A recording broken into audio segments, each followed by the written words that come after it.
नमस्कार मित्रांनो, मी जी लव आणि आज आपण बघत आहे मराठी बिग बॉस सीझन 5. ह्यामध्ये मिडल इविक्शन झालं आहे आणि त्याच्यामध्ये अंकिता प्रभू वालावलकर हिचं मिडल इविक्शन झालेलं आहे. म्हणजेच काय, आज अंकिता वालावलकर आपणाला निरोप घेताना दिसत आहे. अतिशय सर्वजण महाराष्ट्राने तिला टॉप 3मध्ये पाहिलेलं होतं. ती आज मध्यातूनच निघत आहे.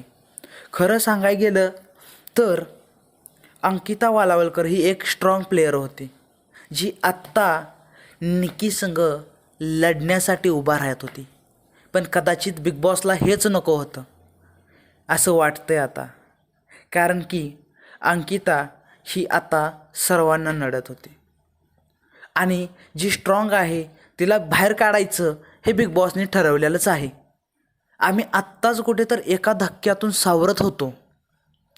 आत्ताच कुठे तर पॅडी दादा गेलेले ह्या दुःखातून बाहेर निघलो आहे, तर त्यातच त्यांनी लगेच अंकिताला सुद्धा इविक्ट केलं. अतिशय खूप भयंकर गोष्ट आहे. अशी बिग बॉससारख्या शोमध्ये जर अशा काही गोष्टी होत असतील तर आम्ही विश्वास कसा ठेवू बिग बॉस या शोवर. आम्ही एवढ्या प्रामाणिकपणे वोटिंग करतो, त्या वोटिंगचं आम्हाला वाटतं चीज होईल काय, तर ते त्या वोटिंगच्या ह्याच्यावर तर त्यांनी प्रूव्ह करावे. पण ह्याने त्या वोटिंगवर नाही.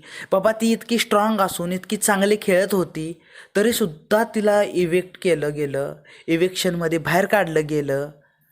मला खरंच तिचा ॲक्च्युली बिग बॉसच्या घरातली जी लाईफस्टाईल पाहताच पूर्ण पूर्ण सॅडनेस आला. अतिशय किती म्हणजे तिनं आजपर्यंत जेवढे टास्क केले, किती मनापासून केलेत, काहीही असलं तर तिनं पूर्ण मनापासून आणि प्रामाणिकपणे सर्व गोष्टी केलेल्या आहेत. जी गोष्ट असेल निर्मळ मनाने सर्व गोष्टी केलेल्या आहेत. अतिशय तिच्यासारखी ना त्या घरात निर्मळ मनाची कोणच नसेल.